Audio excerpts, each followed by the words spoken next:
things are pretty much.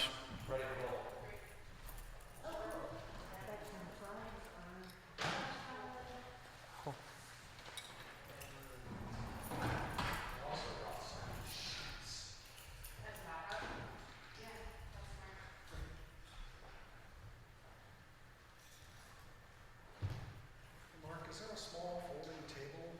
Oh, and hello. There is, yeah, it's a small one. What do you want? By the door outside. Oh. Outside the porch. On the porch, Mike? Right? No, right outside here. In the aisle.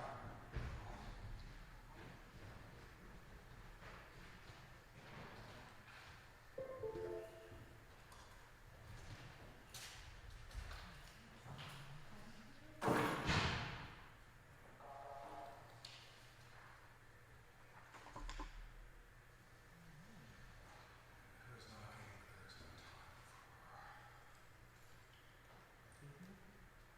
It sounded very philosophical.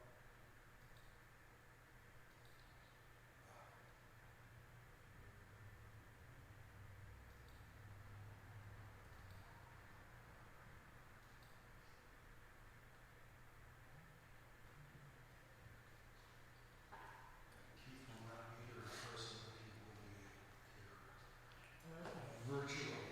I ran into Kim Brock. Do you know her? She just has a cool new company her daughter chef, and she was going on about the different art tools. And I'm like, oh, you need more people.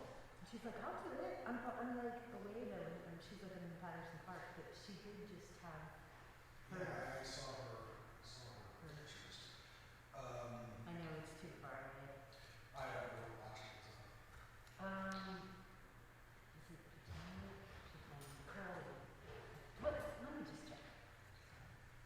It's the green alley where Rose is. Well, they don't. I also don't know what alley that is. Good. Oh, And okay. I can't place Table's Curly. out there. I also can't place Curly, so. Curly. Yeah, she's on Curly.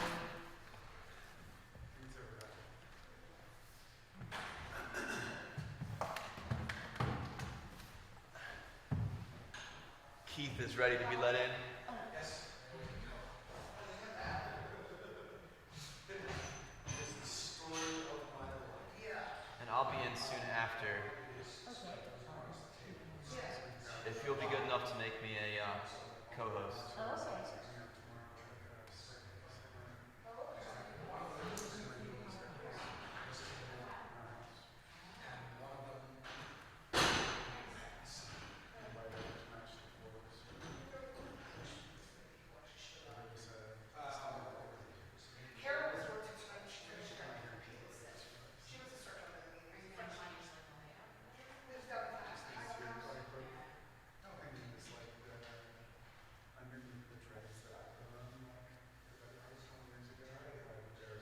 All right. When you are ready.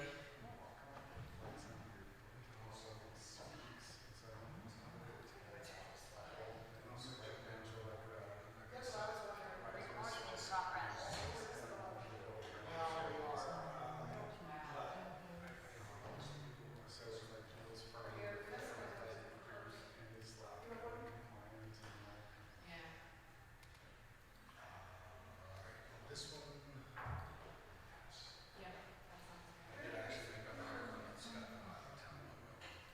Cool. Thanks, Andrew. You're welcome. And I'm not the host. Now you're what? I'm not the host as well. It's just a Yeah, pleasure. Yeah. Oh, well, you have to know this just right. I think it's the quality of the camera, I really think is the problem. But it's like I go to like a restaurant where it's on menu thing, and I'm like,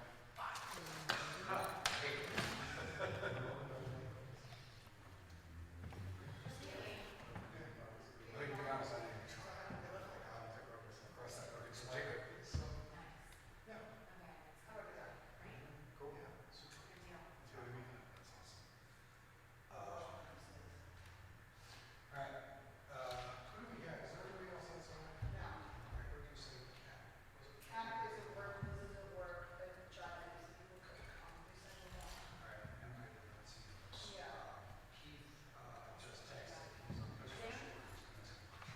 Keith is online right now. Oh, is it? Oh, Yeah, okay. Hey guys. Oh, it's the ghost of Keith. We're gonna do a brief board session before people start trickling in. now to turn it up and Yeah, that's kind of why I'm here. I know it's louder than I think about it in here. Keith, say something again. Yeah, keep talking, Keith. Keith, speak. Yeah, Hey, keep. Keith, say something again. Test, volume level, next test. We're just. Hello, 1, 2, 3. How's that, Mark? That's great. That's great. Thanks, Keith. No problem. I had to use the sound system downstairs for the football game yesterday, and so all its settings are a little off. So it's just trying to make sure they're in good shape. Okay, gotcha. Board members, I think we have two things to discuss. Let's touch Hi, Mark. How are you? Good, how are you? Good. let's touch on what I think is the easy one first. Hey, Keith, can you hear Brian right now? Keith, Sorry, Mark. Say again? can you hear Can me? you hear Brian speaking right now? Barely. Speaking. Yeah, that's because. Speaking. All right, so I'm coming up here, and we're all gonna face like the microphone, which is gonna be weird Brian, instead of sit right facing there. each other. Sit right there for a second, and then you can talk to the rest of us, and All right. it'll still be facing him. I mean, please don't do this on my account for the board meeting. This is relevant. We'll make this work. So, Well, yeah, no. During the meeting, they'll be at the other mic, so you'll be good. all right. So as I say, we have two things that we need to discuss briefly as a board. One is the new Ecstasy Bar and Grill, whatever they're calling themselves. They presented last month. It got a little bit loose because of some of the people who came who were vehemently opposed to their reopening. But the long and the short of it is they have applied for a transfer of their liquor license from themselves to themselves because they forgot to apply for a hardship grant, which strikes me as one, highly irregular, and two, not really our problem. There's a couple ways we can go, and Matt Ackerman from the Liquor Board was here last month. Matt recommends that we go with an MOU because the Liquor Board will support the use of an MOU. The alternate option is to come out in hard opposition to their reopening. I'm not opposed to doing that, but if we do that, there's no guarantee the Liquor Board will turn to them and say, if we lose, if they find against us, there is no guarantee that the Liquor Board will say, all right, you need to go back to the HCA and get an MOU. So we kind of have, one real shot at getting an MOU and a possible backup. The complicating matter is that the residents of the Highland Sound Co-op apartments are wildly opposed to it. They were here at the meeting. They were very vocal. It was loud. It was somewhat unruly. And they have signed a couple of dozen names to a petition to oppose the reopening. So as I see it, there's a couple ways we can go. We can go for the MOU. We can go for the hard no, and cross our fingers, which Matt Ackerman thinks will not be successful. The other thing, and I feel like we can sort of split the difference here maybe, is that we could go for an MOU and we could ask the people at the co-op to go submit their petition and sort of triangulate that way, because that'll present them as being a separate group from us, which they sort of are, because none of them have ever been to a meeting, ever.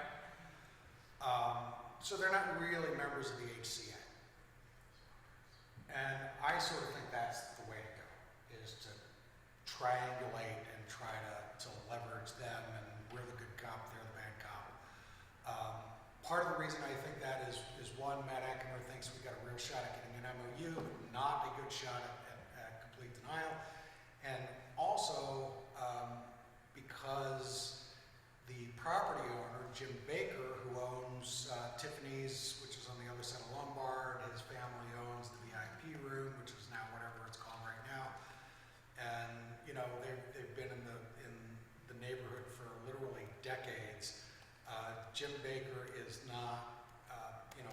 told me in so many words, he is not looking for a problem with any of his tenants. He doesn't want the headaches. He's got other things to do. But, you know, if it doesn't work out with this tenant, even if we get a hard no on this, he's going to go back and try to find another tenant to come in who probably is going to be, you know, whether there's not a great track record in that Lombard Street corridor.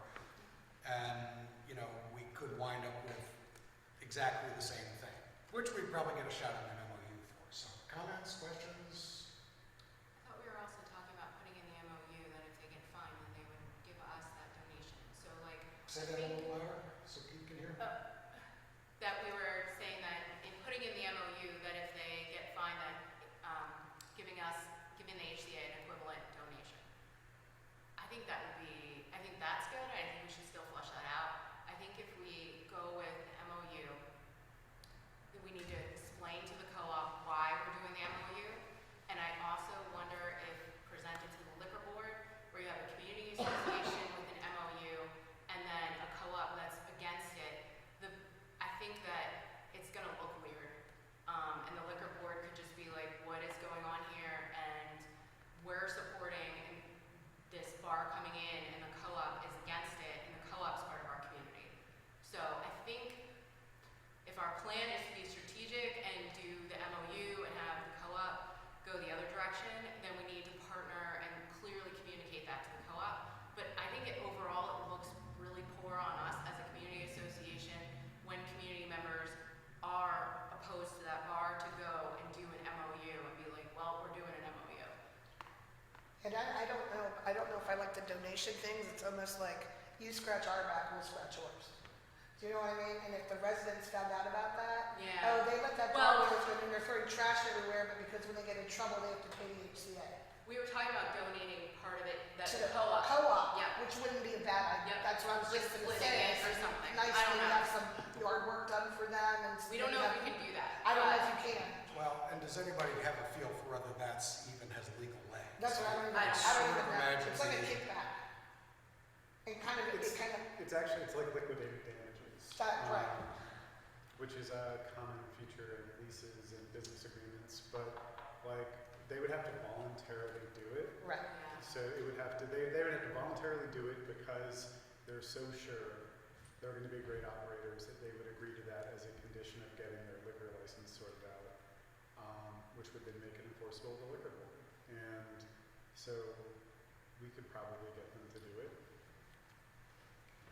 I think we should just try to assist the co-op as much as we can. Well, I mean, but I wasn't here to see their behavior, so I don't know. well, I mean, their behavior is a little unruly. They're just but frustrated. It's still like four people or five people from the co-op and from the surrounding blocks who were here and were unruly. And I called the lawyer, in fact, I think I put it in writing in You the put it email, in, and I yeah. apologized to them. Yeah, I did, and said, look, that's not how we roll, but, you know, and to Vanessa's point about the, going against the wishes of people in the community, they are in the community, but they've never once been in a community association. Yeah. I don't feel that we're obligated to them. I feel like they're coming at this as a separate entity because they have an issue, which I'm in agreement and I'm sympathetic to. But I don't feel beholden to that. Thoughts on that? I think that, it's always a tricky thing with community associations, and kind of whose voices get heard and whose voices don't get heard as much, right? Certainly there was lots of hearing, plenty of voices last month, so I'm not suggesting there was now silence right now. At the same time, I don't think it matters so much whether folks have been active in meetings or not. I think what matters is because it's the Highland Community Association isn't just kind of speaking and representing on behalf of the people who show up, although obviously they have a bigger say in things because they're part of the conversations. But it is on behalf of everybody who's here, including the people that don't come. In this case, it's a group of elderly folks who often don't come out at night, and I'm not pointing fingers at them because they don't show up at our monthly meetings. And I didn't hear you saying that either. But that being said, it's been a bar. It is a bar. It's kind of designed to be bar slash restaurant.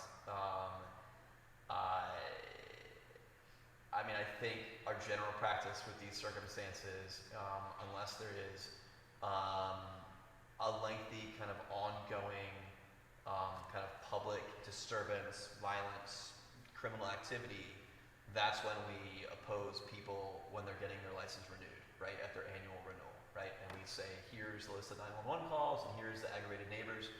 We don't normally come in when a place has been closed for multiple years and like actively prevent it from trying to open.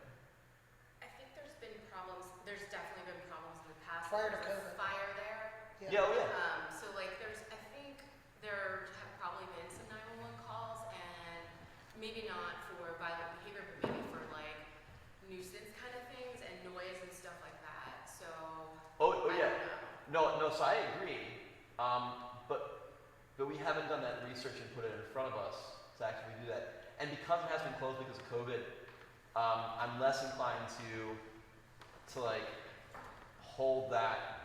Not that it doesn't matter, but I'm less inclined to like hold that actively against their application for this transfer than if they were like the last 6 months worth of 911 calls, right? Good color. Good color.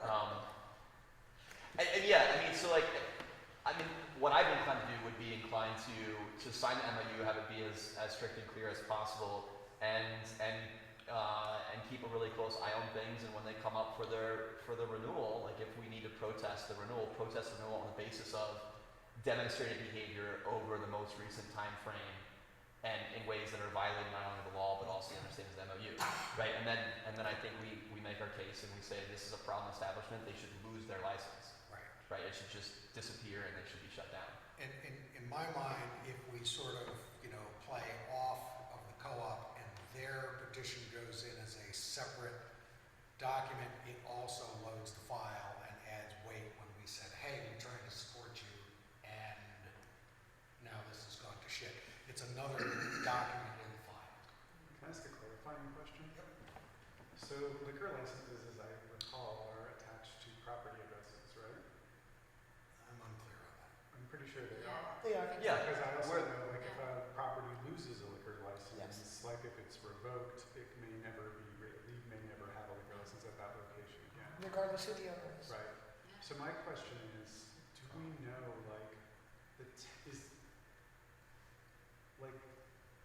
like the place next to my house, right? Like El Massa owns the building, and Paravano owns the license, which is attached to the building.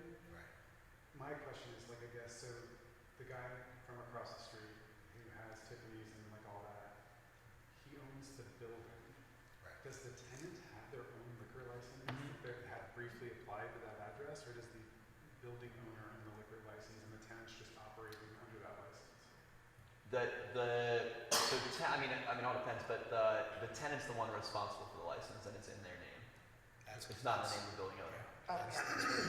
Okay, that's the. They don't necessarily have to be connected to each other, right? Like the license is tied to an address, Yeah. but it's tied to an address and a person does not have to be the building owner. Right, but in the instance, like, of the one next to my place, one person owns the license, one person owns the building, and a third party, not related to either of those entities, comes in and runs the bar for like a fee.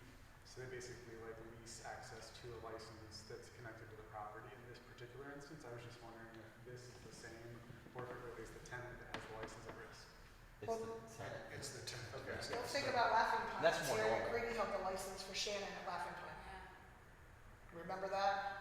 He had the liquor license, yes. I know he was working with her, but I don't But think he had the liquor license. Yeah, I He think owns another license, though. He owns poles. Yes. I don't think You can only have one. You can only have one. Yeah, so I don't know, 'cause I remember he had one. Remember I don't Tyler? think that's- Terry I don't did? think Old that's Terry? Um, But anyway, that's sort of my thought, is to triangulate and go for a tough MOU. Now, if we want to include the language about the fine, I don't think the liquor board will help us enforce that.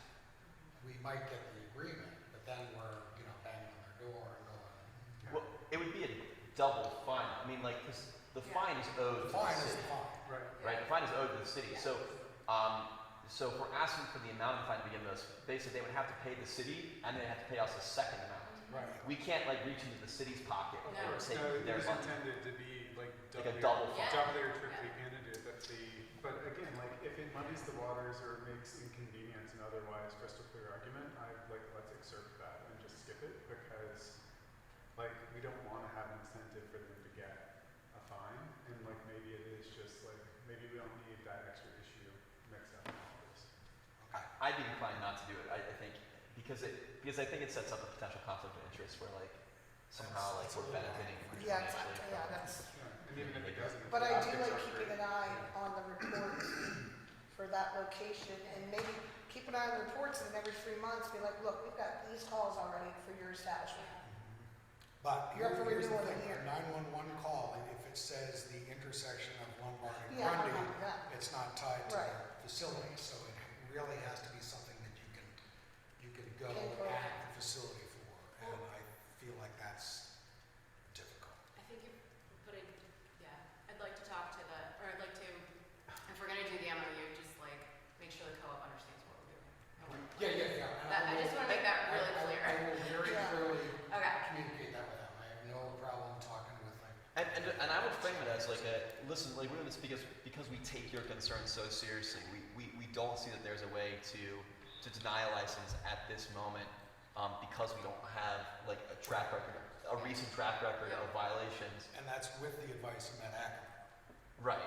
And to say like, but so we think that the best path forward, taking your concerns seriously, is to have a strict MOU and to be incredibly attentive to when renewal comes up, so we can process the license if necessary based on Right. what we see happening in the coming months. Can we get a sign made to post in the community near the bar that says like, to report complaints about this bar, Yeah. be certain to reference it as blah, blah, blah. No problem with that. Welcome. Hi. How you doing? Good. I'm Richard with Councilman Zeke Cohen's office. Oh, hi. Excellent. Richard, good to see you again. I Any got an seats email are good to today see. from someone or a call from someone. Oh, okay, cool. Yeah. And does anybody know where the liquor store is opening? At the Dollar Tree Shopping Center? I don't know. That just popped out, I was like, really? I wrote the best letter protesting that and saying that they should Yeah. never put it there. We also know from that the liquor board does not give us a whole lot of. Yeah, because I was surprised to see it there. Nothing happened for a while, but I was like, I thought we opposed that one. Yeah, I was like, what is that? I mean, that might be helpful context for the members of the co-op too. All right, so MOU, by a show of hands, Keith, hand up. All right, I can't see your hand, Keith, but. Keith has his hand. Tell it, can you He has his hand describe, up, okay. can you describe your hand for us? I see it. Is it yellow? Looks like pretty much any other hand. Oh, I do see it, I do see it. Is Never it mind, strong? never mind. All right, so up next, as we discussed at the board meeting last week, we have been awarded from, essentially through the governor's office, a Can I just- grant. Yeah, it's like, It's just like You went black. It's 6:59, I'm just not sure if we should undertake this. 6:59. Doesn't the meeting start at 7? Yes. And if it's 7 o'clock, this is Very a quiet. dismal turnout. Okay, anyway, sorry to interrupt, I mean, if we want to, we can, but yeah. Yeah. Does anyone have any thoughts with that? I mean, there was some discussion about, the lack of discussion in advance and the poor communication, which is probably on my part. But, I sent out an email the other day, kind of detailing as best as I could recall, like the timeline and the documentation of all these things to kind of put some support behind it. This came through the governor's office. Yeah, but it's a highly political. Come on in. Grant, like the way it's, it's refunding Welcome. the police. It means a certain. We're just way. wrapping up the And board conversation. I just think that there should have But been more nothing discussion secret. about it before it was just like, hurry up and do this. And I think as a community association, we should really be discussing like more discussion about grant opportunities. I think more discussion about MOUs, like even if it's just running through like at the meeting, this bar, what do you think? Because my cousin's place, we just had a conversation and that's when I expressed like there's issues with that bar. And that's how it came out to go to the community. So without having that discussion, it just probably would have been like MOU,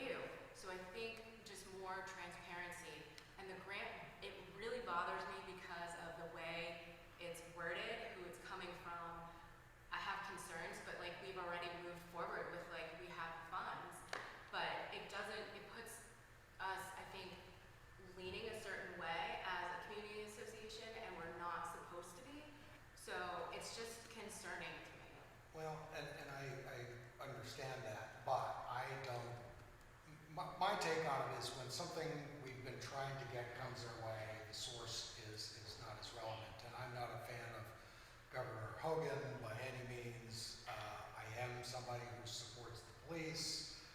I recognize this as sort of a way to backdoor funds into the police department. I get it. You know, as far as the communication part and the front part, I mean, I had no earthly clue this thing was out there until I had to call from Arch about it.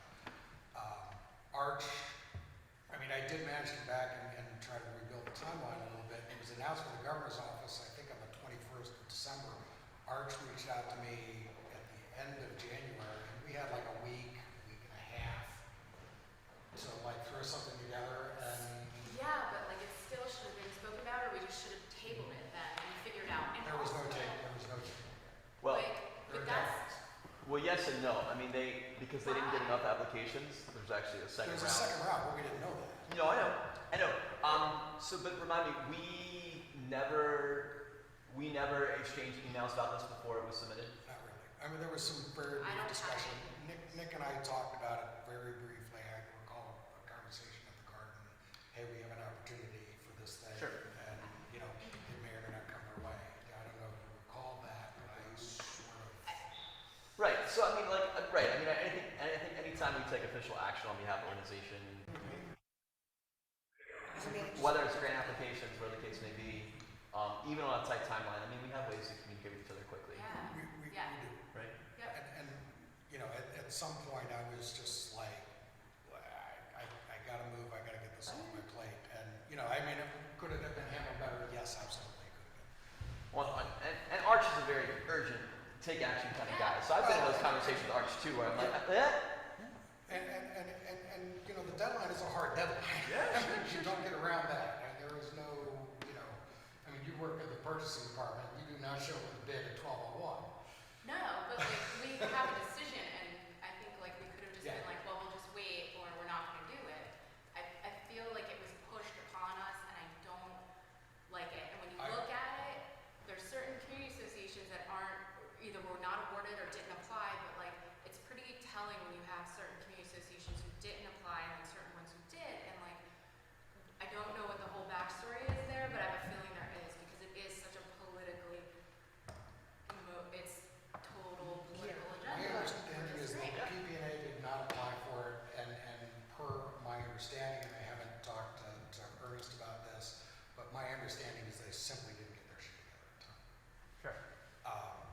You know, and Canton, Bridgers Hill, like I didn't see any of that on there either. Maybe I missed it. uh, But I think like it was just I think Canton is on there, Butchers Hill, I'm not sure. I mean, there were, you know, a number of organizations that got in on it, and it seemed like this is, we wanted cameras in that corridor. we do.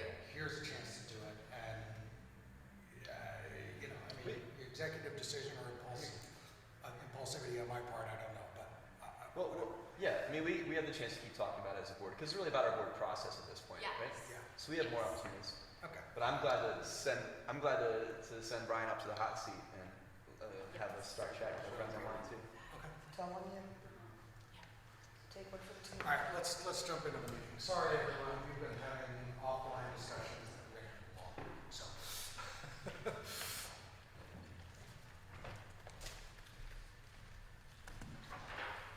And do we have attendees besides Steve? Oh, yeah.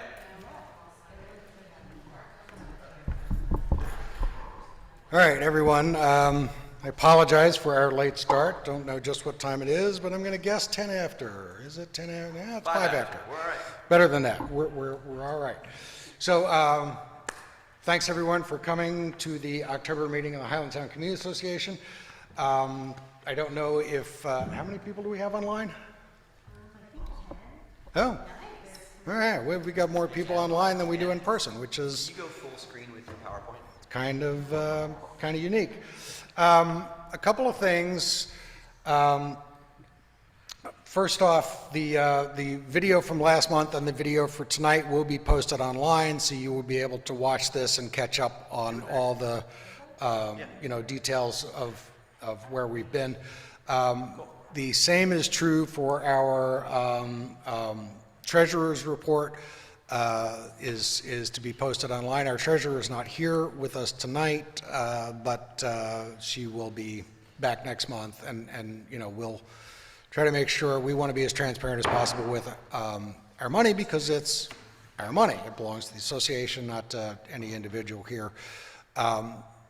Towards that end, we are down significantly from, say, 3 years ago before the pandemic hit, and part of the reason for that is that the Highlandtown Wine Festival is our biggest fundraiser, and the last time we had it, it rained and turnout was poor, and we ran a deficit on the event, which, you know, wouldn't be a big deal, except that we also didn't make any money then for the following 2 years, and we're in the process of spending money. So, got a little complicated in unfortunate ways, but that's our circumstance, and we can't change it. First off, for the regular agenda, we are going to a sign-in program. We've gone with a QR code that will actually allow you to sign in on your phone. The initial sign-in, we're required to, you know, get your name associated with it, and email address, and some other things. We want to collect a little bit of data, not a lot. We'd like to know what block you're on. We don't need to know what house you're in, you know, that kind of thing. We want to be respectful of people's privacy. But at the same time, we like to know, you know, who's where and who's coming to our meetings, and what we can do. And we've always done this kind of the old-fashioned way with a spreadsheet that I update every month. And we're going to try to do this online with the QR code. So the QR code is now part of a slide. There it is on our slideshow. You can log in. I guess you can just click on a screen if you're at home, and you can log in and indicate that you attended our meeting. You can attend here. There is a laminated printout of the QR code on the table at the back of the room, and there is another one to pass around the room. Since we have not been collecting dues over the past several years, this is sort of how we track membership. It's like the people who come to the meetings are our members. So to maintain voting rights and some other things, it's important that, you know, we know who you are and that you're coming, and that when you do email us with concerns or something like that, we can kind of look and say, all right, we know this person, we know this block, we know this is likely to be a legitimate concern, and, you know, we can move forward with it. So please, everybody, sign in. So on with the rest of the meeting. First off, can you put up the 988 slide? Don't know where it is exactly. There we go.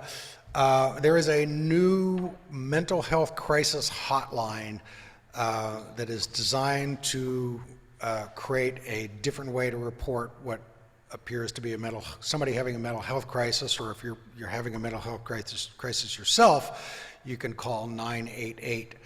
And the advantage of this is twofold. One, it's kind of an easy way to direct the problem to the best resources, and two, if somebody in your street or in your community or block or whatever is experiencing mental health crisis and you call 911, it is very likely that the police are going to respond, and an armed response is not always, as we've seen, it's not always the best way to go when you're trying to calm somebody down who's experiencing some problems. So 988 is going to be a good alternative. The 988 operators will ask you a series of questions and try to send out the best mental health crisis team that they're able to. They can sort of tailor it a little bit. I'm sure it depends on staffing at the moment. They may also determine that they need to send a police car for protection. But again, the police are not going to be showing up in a primary capacity. They're going to be showing up in sort of a secondary capacity, or as a support, or to make sure that things don't go off the rails. But the important thing is that you're not going to have somebody with a gun jumping out of a car when you've got somebody who's, you know, experiencing a problem, and really needs to be talked down and not amped up. So it's a new way to go. And I think it'll be a good thing. There's probably going to be some bugs with the process over time, but you know, I applaud the intentions, and you know, hopefully in a year's time or thereabouts, they will have really gotten a handle on it and make it work. So that said, next up, the Ecstasy Bar and Restaurant. This bar is commonly known as My Cousin's Place or New Ecstasy Bar, or it's gone by a couple of names. It is at the intersection of East Lombard Street and Grundy Street. They have been closed for several years following a fire. It was an electrical fire that started in an apartment upstairs, per the fire marshal's report. Not necessarily related to the business, but it certainly did shut the business down.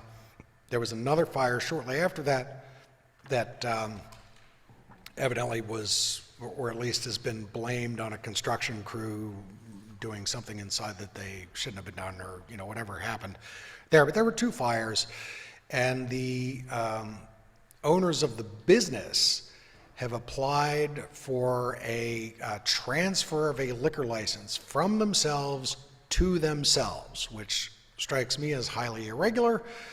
But the lawyer who they're working with certainly knows his way around liquor law. It is his specialty.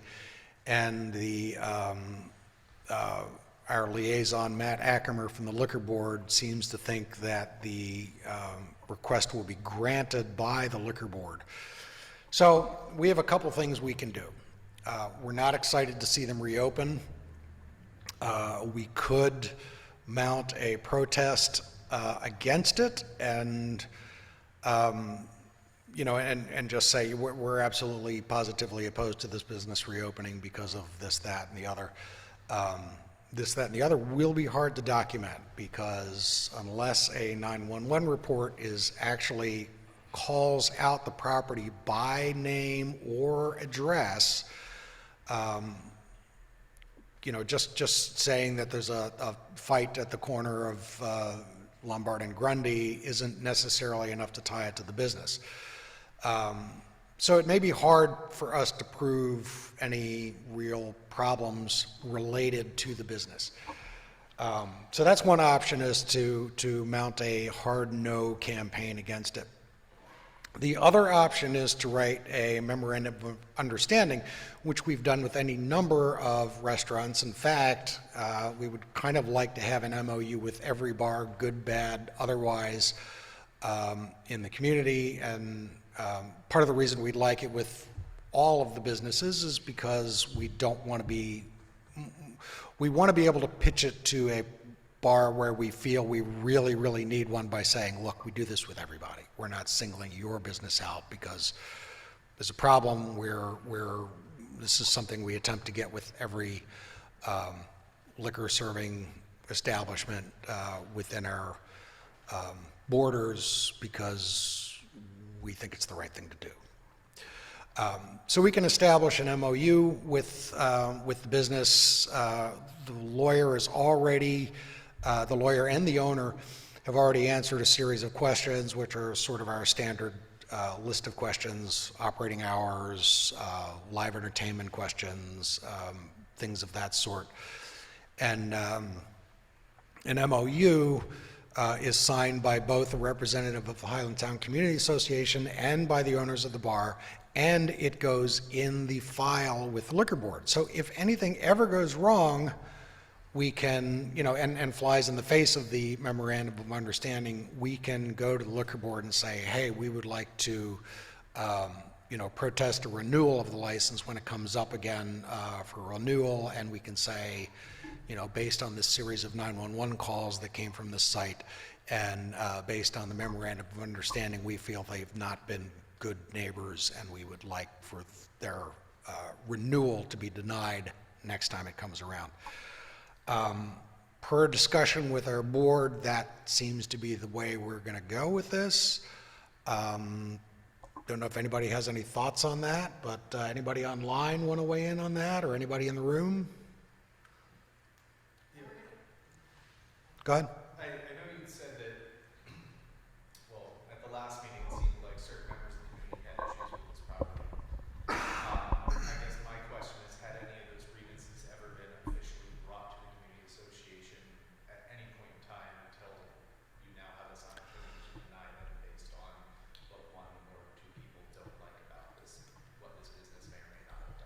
Right, so the question is, has anybody from the housing co-op or residents of the surrounding blocks ever brought anything to the HCA to complain about it? And I can say that one person who was in the room last month has brought some of those things to my attention with regards to parking and cars going the wrong direction and trash and things. We've sort of known that there are problems related to the bars on that block. We don't have, again, back to my earlier comment, we don't have anything that actually pins it to that bar as opposed to the bar next door. And to be fair, a lot of the clients of one of them probably bounce up to the next one and to the next one. It's really hard to say it is absolutely positively coming from that business. But yes, we have heard. At any point, has the community association tried to work with these owners to mitigate? We've never had any sort of leverage, and we have not had any outreach with them, no. Yeah, and that's not unusual, because most oftentimes, like, both community complaints, but also like our conversations here come up at a time where there's going to be some sort of action for the liquor board. So either a transfer like this, or their annual renewal when it comes up. And so that's often kind of when people be like, hey, actually, like, I've had a lot of problems with this, and so, like, I want to talk to the community association, or I'm going to go down myself to the liquor board hearing. Yeah, so that's kind of like, those moments tend to, like, cause an upsurge, and I've got feedback, you know, so. Right. Go ahead, Vanessa. Plan is to communicate with the co-op about this MOU and to partner maybe potentially with them. Yeah, we want to be sympathetic. I mean, we are sympathetic to the concerns of the senior co-op apartments because we share the concerns. We don't like reckless driving. We don't like trash. We don't like all these things. They are very exposed to it right there. And I'm going to guess that most of the residents of the senior co-op do not have cars. So their primary way of getting around is to cross the street right there by the bar to get on a bus.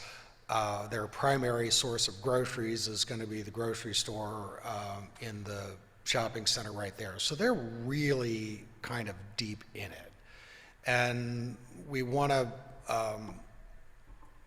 support them, but we also want to be careful with what we do, because if we protest it and the liquor board does not support us, we may lose our leverage.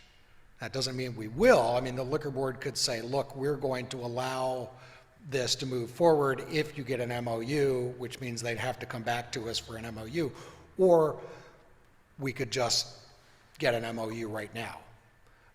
There's no guarantee that the liquor board is going to ask them to get an MOU with us. So right now we've got a real shot at it, and we don't really know what will happen after that. We do know that the liquor board has not really been sympathetic to community needs, unfortunately. You know, go ahead, Heather. So if we do an MOU and they turn out to be problematic, how often does the renewal come up, and do we have to necessarily wait till that renewal to do anything about it if they're still problematic?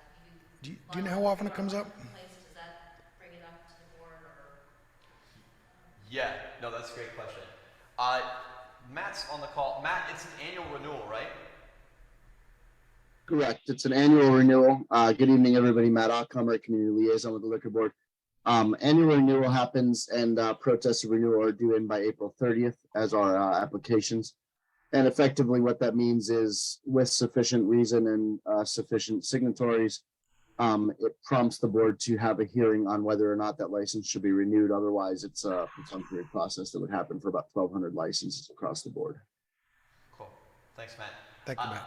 Matt's can you put the video feed up there again so we can see Matt when he's talking to us? So Matt's the representative, community liaison for the liquor board, so that's why I defer to him. So the annual renewal period is a great time period to do it, and again, it's once a year, so it comes up pretty quickly. And so, like, we could orient ourselves that direction. And one of the ways to like prepare for it, if we are noticing lots of issues, is to go through Matt and say like, hey, like we are seeing lots of problems. We think there should be stepped up enforcement here. Like, please make sure. There's only so many liquor control officers that are doing inspections. So if we generate 311 reports and directly connect with Matt, that makes it more likely the inspectors will show up more regularly and catch the things and cite them. And those citations carry a lot of weight in terms of, one, that causes violations. And so each individual violation will be adjudicated and might result in a fine or of some deeper punishment. That if the liquor board says, hey, like you've been having a violation every single month for underage serving, right? Like you're clearly a reckless establishment. We're going to fine you or suspend you or shut you down. So that can happen any time during the year. And then when you get to the annual renewal, those inspection reports are going to matter a lot, plus 911 calls and things like that. Good. Thank you, Mark. Any other comments online or in the room?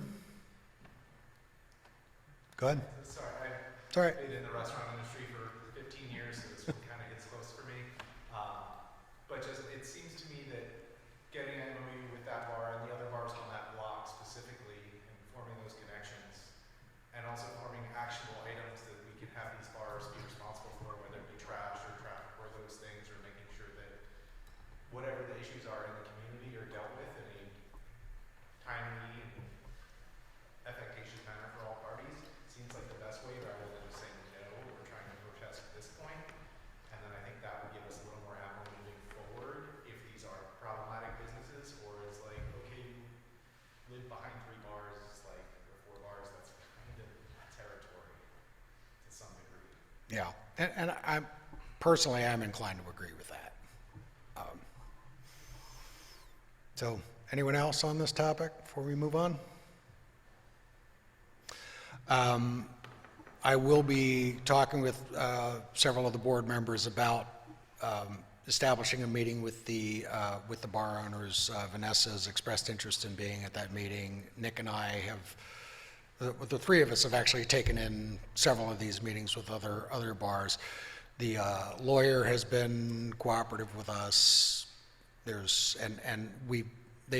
answered all of our questions. There's one I'd like a little clarity on, but you know, at this point in time, they've been cooperative. So, all right.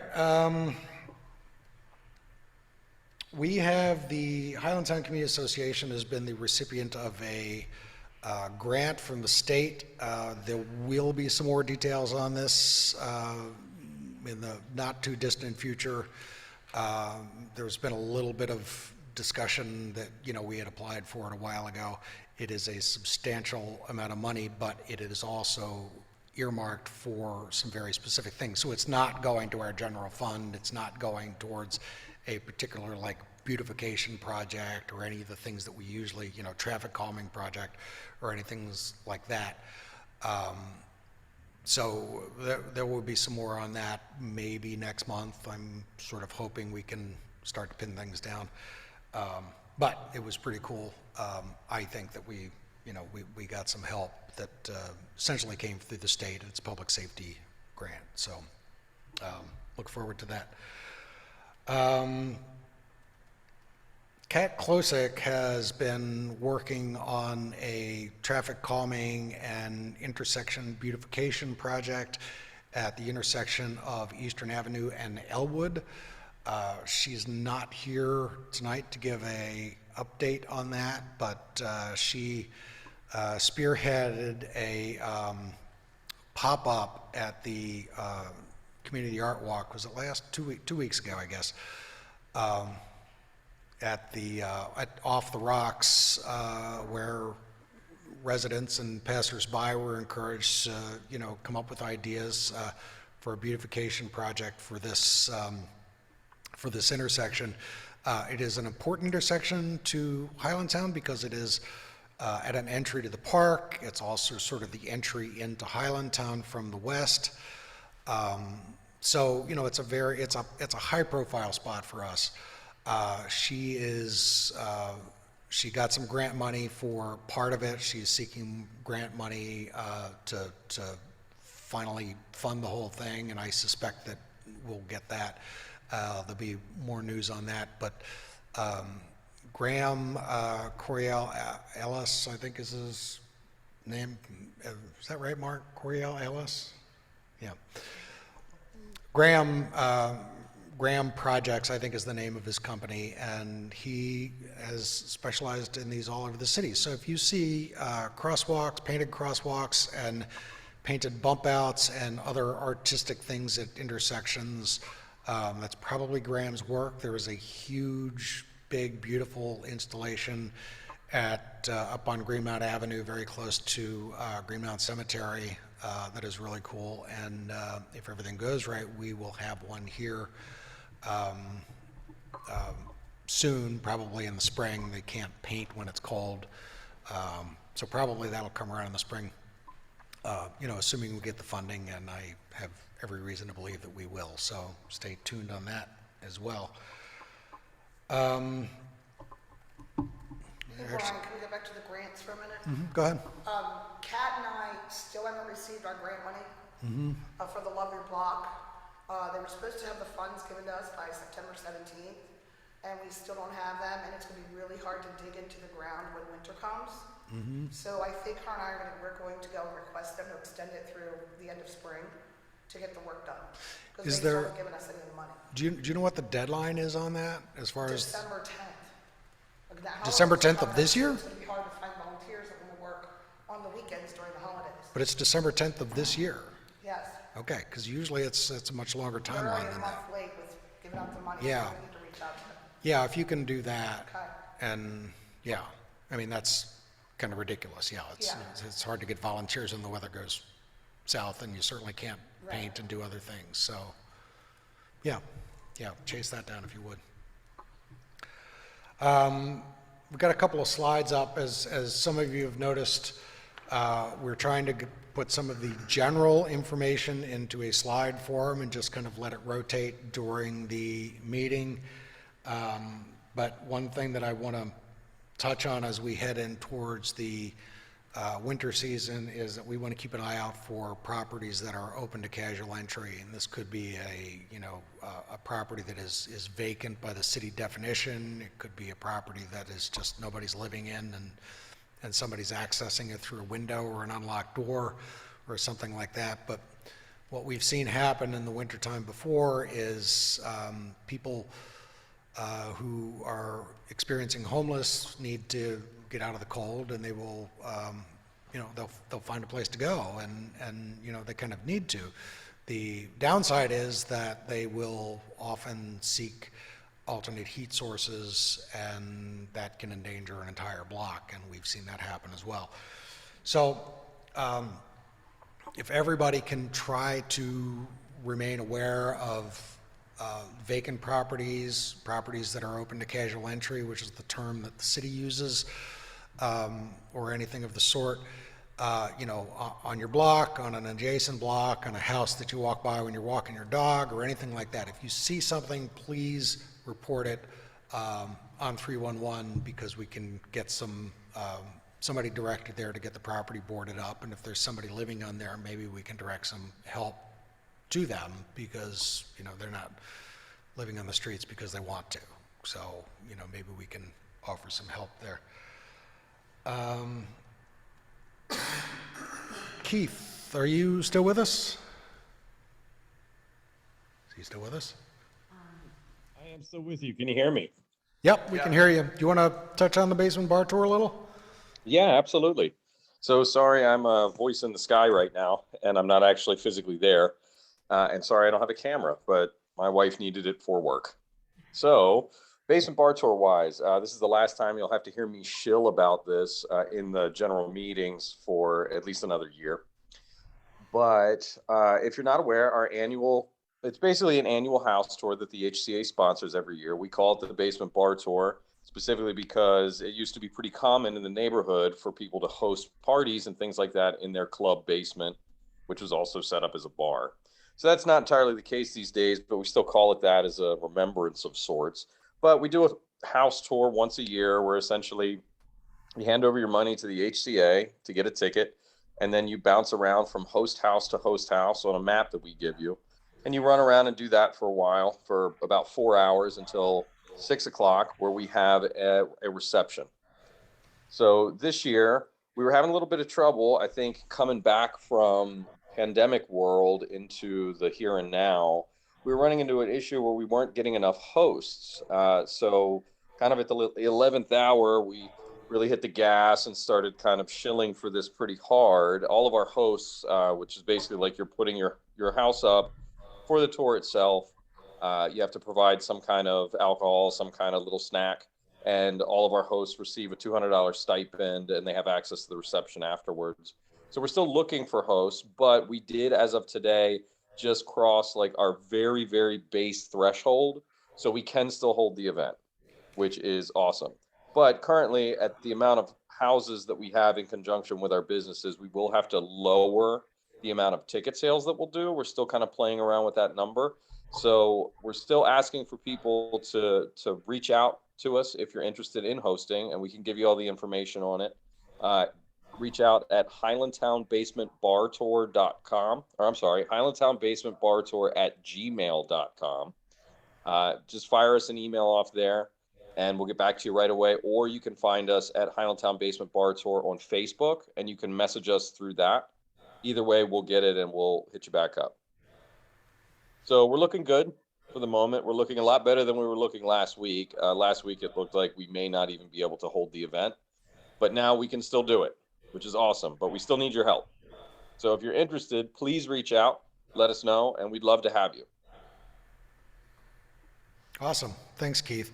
For anybody who's done it before, you know how much fun it is to participate in the event and go house to house to house. And, it's a walking house tour. It's a lot of fun. It's also a lot of fun to host. I've done it twice before. I would have done it this year, but my house is sort of a construction zone right now and not really suitable it's barely suitable for living. Maybe next year I'll be on the list, but it's fun to host. And it's a lot of fun just to come out, and it is one of our two big fundraisers every year, the other one being the Wine Festival, which did not happen this year, but we're, cautiously optimistic about spring of 2023 for the Wine Festival. So watch for both of those things. They both support the neighborhood. They both bring people to the neighborhood. I can't tell you how many people I know of who came to Basement Bar Tour or the Wine Festival and said, yeah, we love this neighborhood, and have literally come and bought houses here and moved into the neighborhood and become, part of the community.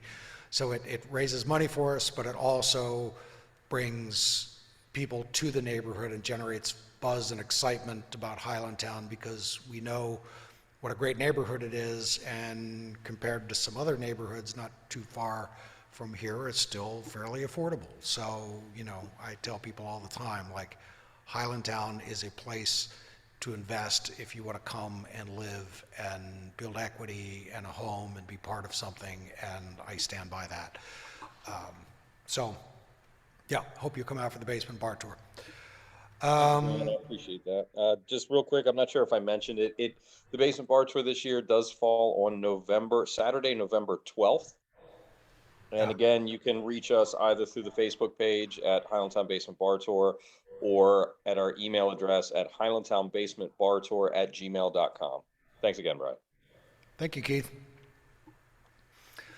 All right, so I'm going to open the floor for anybody online or in the room who has anything to present to us. Anyone? Let's start with the room first. Show of hands. Anybody in the room have anything to offer for the greater good? Go ahead. Should I come up? Are you...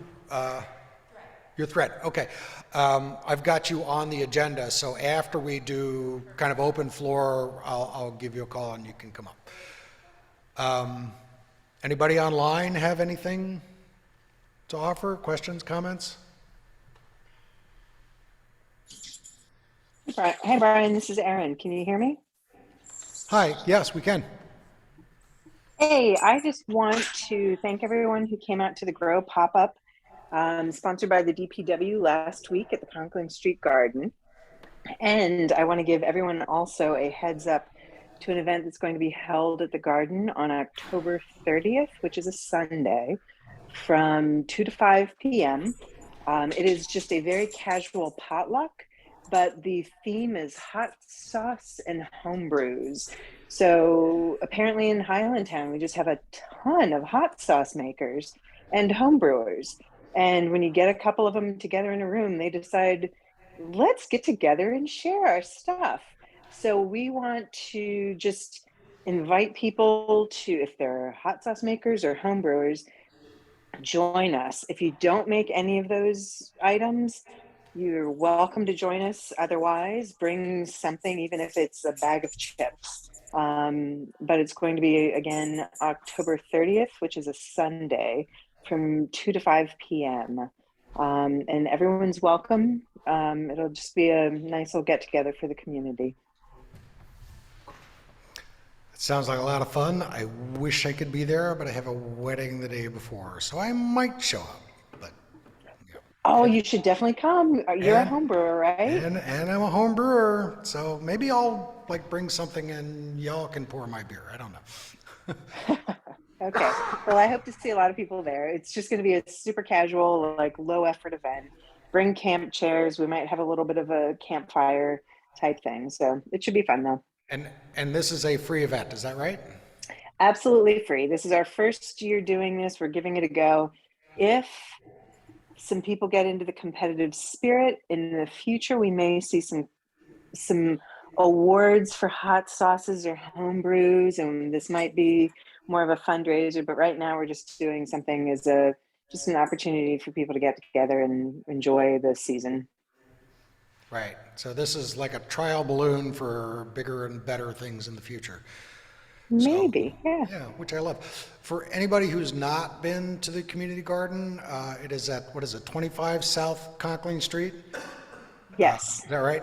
It's between Lombard and Baltimore Streets on South Conkling Street, and it is a space that is available for events for people within the community and sometimes from without the community, that we can host some things. There's some tables there.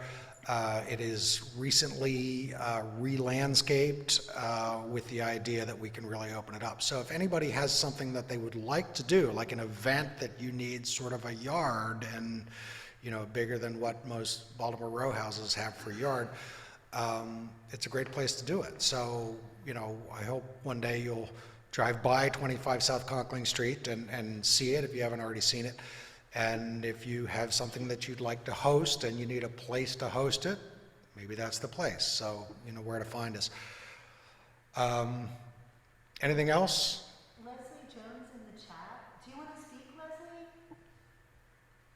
Or do you want me to just read your note? She can't hear you. Ms. Jones in the chat, would you like to speak? Hi. Would you like to speak to your item, or would you like us to read your note out loud? I can speak. I didn't know. This is my first time here, so I didn't know what protocol was. Go or for is. it. Please. Yep, you're up. Go ahead. Hi, how are you? Good, thank you. So I moved here in January, and I have to say this was a blessing that I didn't anticipate because I didn't know much about the neighborhoods in Baltimore. Other than I wanted to find a row home, and I did, and I absolutely love the neighborhood. But I have an alley behind my home.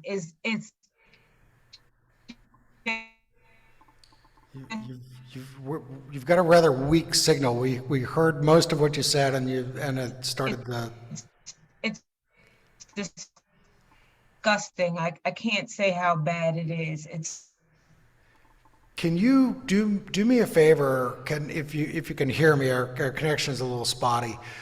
Can you send a description and the block of the street and the alley and the side that it's on to Highlandtown21224@gmail, and that forwards to me, and I can look into it. What I will ask you to do first is to report the problem on 311. And you can do that on the 311 app. You can do it by phoning 311. You can register online to have a 311 account, which I recommend because it actually tracks your 311 reports and that kind of thing and makes it easy. It's kind of important that we report things through city channels first, so that the relevant agencies have a chance to look into it.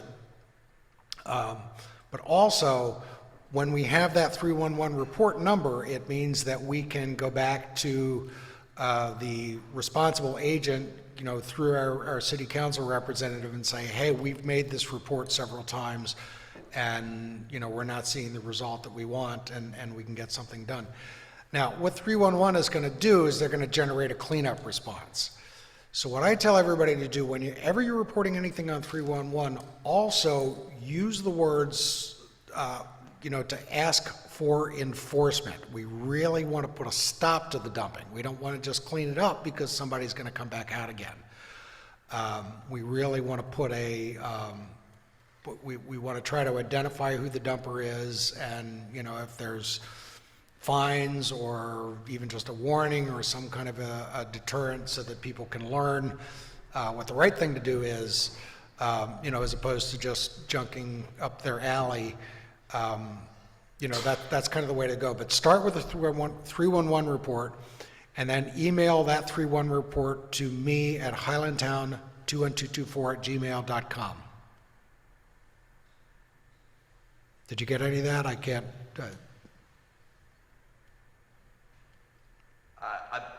I believe so. Ms. Jones can actually cut out for a moment, but she's back with us now. And also, we replied in the chat with some of that information, and someone from Councilperson McCrae's office also followed up in the chat as well. Oh, good. And yes, I got it. I'm going to send the information. Thank you so much. Okay, super. Thank you, and welcome to the neighborhood. All right, so let's move on to our first presenter from Thread. Come on up. And then we do have another presenter from Clean Water Action. Are they online? Someone from Clean Water? Okay. All right, so first, Thread will be up. They've got about 10 minutes, and then we'll move to Clean Water Action. Thank you. And are there slides for Thread, or are they just speaking? Nope, we're just gonna freehand it. So So I'll probably be less than 10 minutes. And do you want to cut out the slides then so we can like highlight them? What's that? Hi, everyone. So my name is Miasha, and I am with Thread. Thread is a nonprofit within Baltimore City, and we've been around for about 18 or so years. Thread really has the mission of connecting the lowest 25% by GPA with 6 Baltimore schools. So those Baltimore schools are ACE, Digital, Dunbar, Douglas, Mervo, and Patterson. So we have a couple significant pockets, and what we do is with those lowest 25%, we connect them to different community resources and volunteers. So every young person is connected to at least 6 to 8 volunteers that really walk them through a 10-year journey. So we're in their life at their 9th grade year all the way until they're about 25. So seeing them through the completion of high school or GED, job opportunities, mental health services, legal services, whatever is gonna stop them from their 2.0 version of themselves. We really try to enlist all the community support we can in those areas. And so we wanted to take the time to, again, thank you for allowing us to come tonight, and also just to provide this resource to you all in case you want to be volunteers yourself, or just know more about us as an organization. And I believe, Melinda, you already started passing around some postcards. Yes, I did. So I'm Melinda Cianos. I'm Partnerships and Recruitment Manager at Thread for actually the west side of Baltimore, but I'm stepping on east this evening. Yes, I handed out the postcards. There's a QR code on them. If click it to go right to application to apply as a volunteer, if that's what you'd like to do, or just receive more information. We would love to continue the conversation with folks in this community for sure.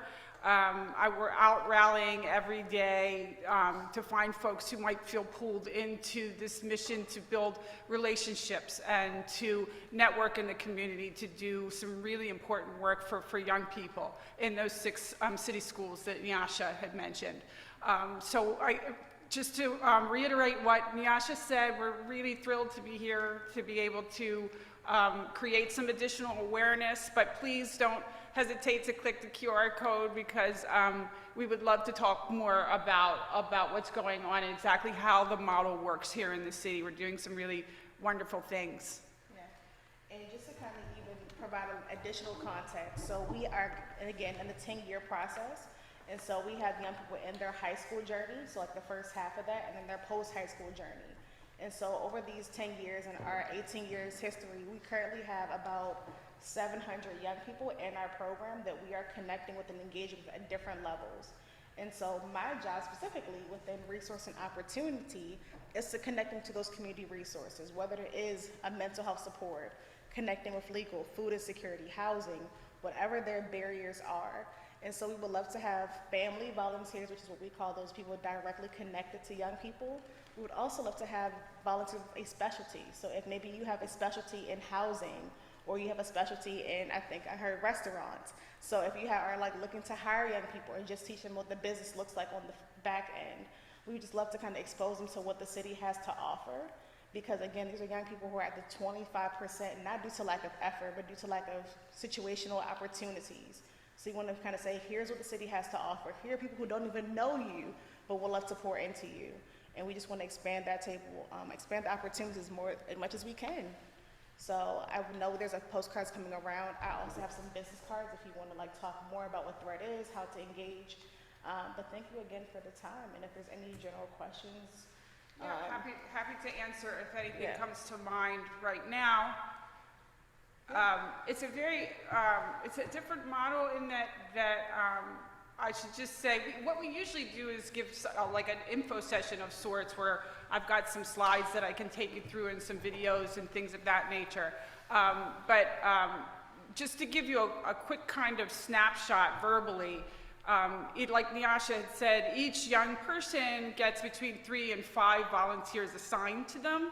So there's several roles, there's 3 separate roles as volunteers. So I just want to encourage you to, if, for instance, we have a family member, heads of family, and grandparents. Those are the 3 separate roles as volunteers.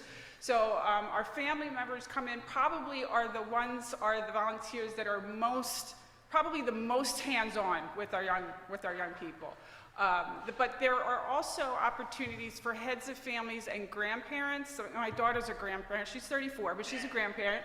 And because she feels like her talents lie in organizing and supporting. So those 2 volunteer roles allow you to get in and to really forge relationships at maybe that level, working with other volunteers, supporting them, taking the resources that Nyasha just described, and then getting them, directing towards the young people who may need them.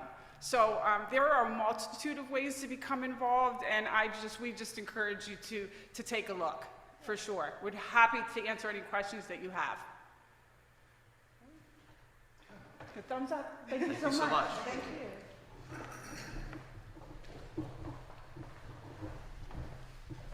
you. If you have anything that you can share as far as like a PDF or something we can put up on our social media, we're happy to do that too. Absolutely. I think maybe we already did that. I've lost track of. But send it out. We'll get it up. We'll get it up in our places. So. All right, so Clean Water Action, you are up. Awesome, thanks, and hi everybody. Thanks so much for having me tonight. I am, if Mark, we can figure it out, I am going to quick share my screen.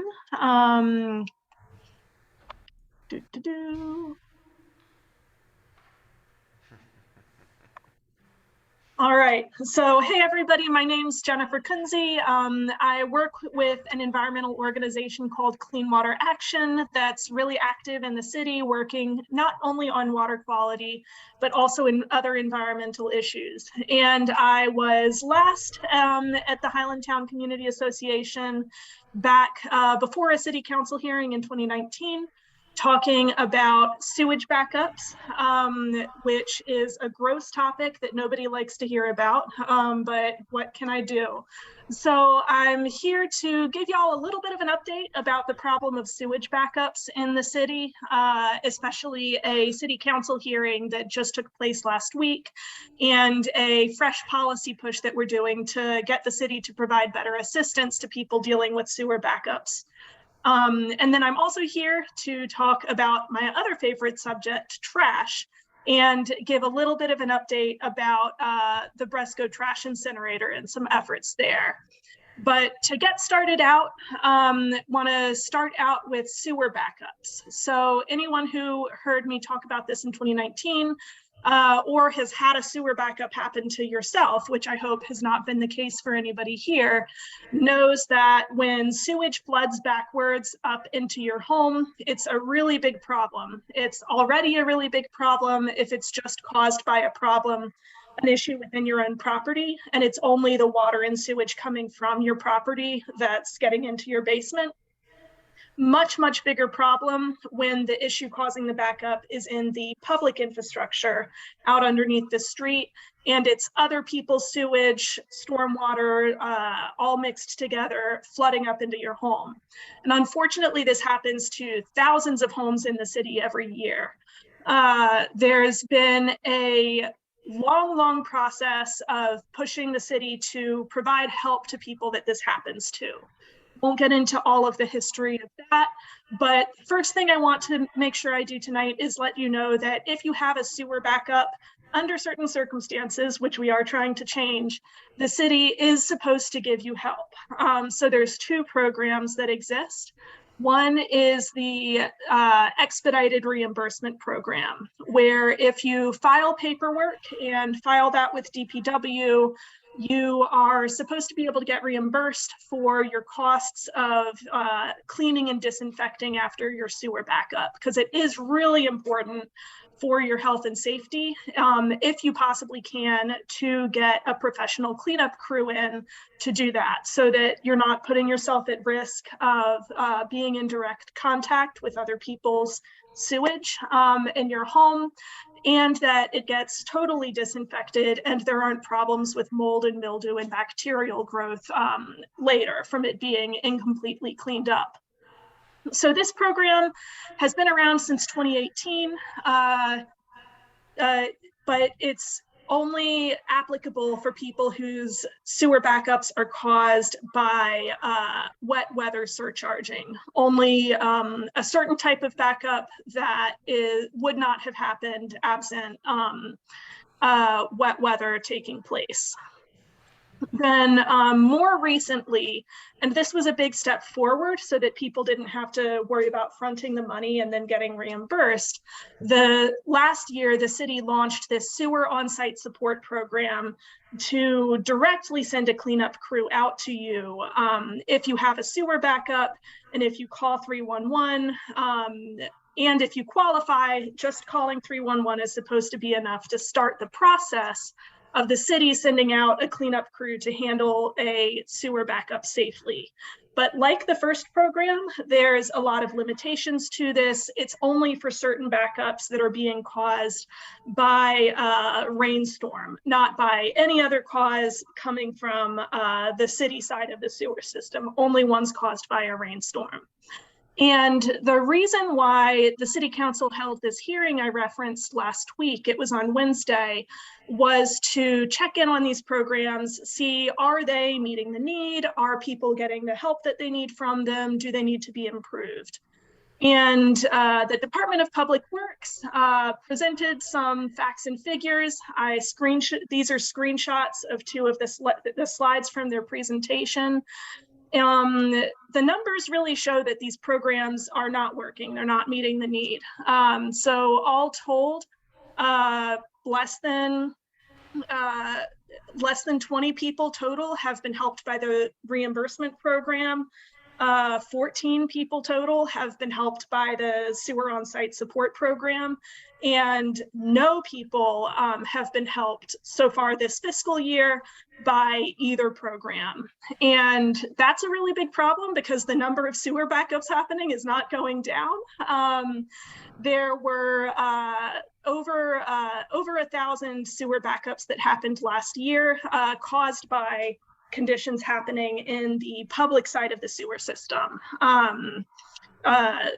And so these programs are really not being administered in a way, or they don't have rules that would allow the assistance to get to everybody who needs them.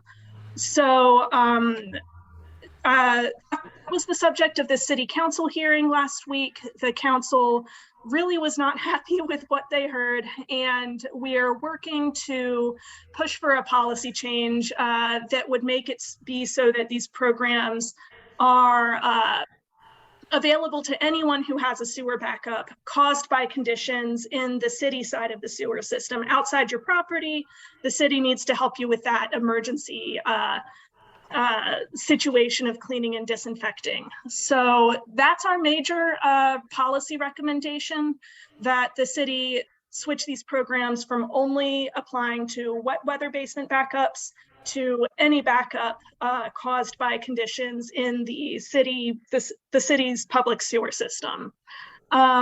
So that and a couple of other recommendations to make these programs be implemented better are in a report that Clean Water Action and Blue Water Baltimore collaborated on and published this month, making the case for these recommendations. So when I'm done talking, I'll put a couple links in the chat for people who are here virtually, and I'll send them to hopefully be distributed to the people who are in person or not here. One with a survey. We're asking if you do have a sewer backup to let us know what the outcome is if you tried to get assistance. And then two, with some resources, the link to the Baltimore Brew article about the hearing last week, the link to the report that we just published with Blue Water Baltimore, and more information about these assistance programs. But if you have a sewer backup, if you've had a sewer backup in the past, or if you're just generally interested in making sure that people who do have sewer backups can get help in that emergency situation, please contact me and let me know. So topic number 2, and I'll be quicker on this one. I want to talk a little bit about the Bresco trash incinerator. Most folks probably recognize this down on Russell Street. The municipal solid waste from Baltimore City and Baltimore County goes here to be burned. It's a really big polluter. It contributes a lot to local air pollution that has a lot of different health impacts. I won't spend time dwelling on that here, all the details of that. But I want to talk about one very particular problem with the trash incinerator that has to do with state legislation, which is that for the past decade, Maryland has classified trash incineration as renewable energy on par with wind and solar power. And that means that Bresco and other trash incinerators get money from Maryland that is supposed to be going to subsidizing wind and solar power and other renewable energy that's actually renewable. Instead, the trash incinerator is soaking up a lot of that money and holding us back from building the renewable energy we need. And it's a big waste of money. Bresco is actually the smallest recipient among trash incinerators. A little bit more goes to Montgomery County's trash incinerator, and then a whole lot more of this money goes, more than half goes out to an incinerator in Virginia, because the subsidy program doesn't only apply to facilities in Maryland, but to facilities that feed into our grid, which includes ones outside of the state. And a lot of money is being wasted in this way. we're focusing mainly on solid waste, municipal solid waste trash incinerators, but they're not the only type of dirty energy that is classified in this way or misclassified in this way. And millions of dollars are going from Maryland residents to subsidize these facilities that pollute the air and contribute to climate change by misclassifying them as renewable energy. And this is money that it's not actually taxpayer money. It's money that comes out of our BGE bills through the way that this subsidy program is set up. So we are working on changing that in the state legislature. We've been working on a bill for a couple years called the Reclaim Renewable Energy Act that will take trash incineration out of the subsidies program so that the money currently going to subsidize Bresco and other trash incinerators can instead be going to subsidize new wind and solar development. So we are working on rallying public support for this bill, and for a lot of, if not all of Highlandtown, at least most of Highlandtown I know is in District 46, which is important because 46 has both Bresco itself, the trash incinerator in it, and the Senate president in it. So y'all have a large voice in Annapolis and a big reason to care about this issue. So in the chat, I'll put a link to a petition, an organizational sign-on. We're really hoping to show a lot of public support for this bill. And I also want to share an invitation to a webinar we're hosting in a couple of weeks called Zero Waste to Zero Emissions in Maryland, basing off of a brand new report on why trash incineration harms the climate and zero waste solutions like composting help us move towards climate action. And the webinar is going to feature the South Baltimore Community Land Trust and the Baltimore Compost Collective, as well as another compost company, Key City Compost out in Frederick, talking about these subjects. So I really hope that anyone here who's interested can join us at that webinar. Please sign on to support this legislation to put our renewable energy subsidies towards actually renewable energy, not towards trash incineration. And I will close it out there. Happy to either answer any questions now, or please take down my email address and be in touch if you're interested, if you've got any questions or are interested in volunteering and getting involved. So Jennifer, can you email me like whatever like you've got that's like shareable and postable and those things, and maybe we can gin up some support and some people to attend your webinar. Absolutely. Thank you so much. Highlandtown21224@gmail.com. Yes. Right? Awesome. Thank you. Questions from without? All right. I guess we're good. And we're more or less on time. So how about that? Want to thank everybody for coming. If anybody has anything that they want to present to the association or needs to be shared with their board or anything like that, email highlandtown21224@gmail.com, comes to me, and I can share with anybody on the board or anybody else for that matter. If you want to present at a meeting or anything like that, that's the way to go about that also. I think that's it. I may have a guest host next month because I'll be on an airplane a couple hours before, and if it all goes horribly wrong with scheduling, I think it'll probably be Nick Curley will be standing up here next month. Or at least we'll be prepared to. So anyway, that's all for tonight. I want to thank everybody for coming, and see you next month. Thank you, Brian. Thanks, Brian. Thanks everybody online. Yes, thank to everybody online. Can board members stick around for a second? There's something I actually meant to check in with you all about ahead of time. It's not an official meeting stuff, but cool.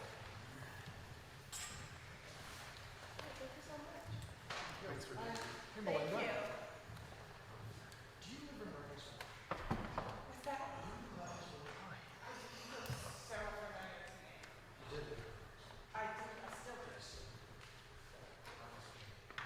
Let me just meet you with Jenny and Tom's. stuff. That's Yeah,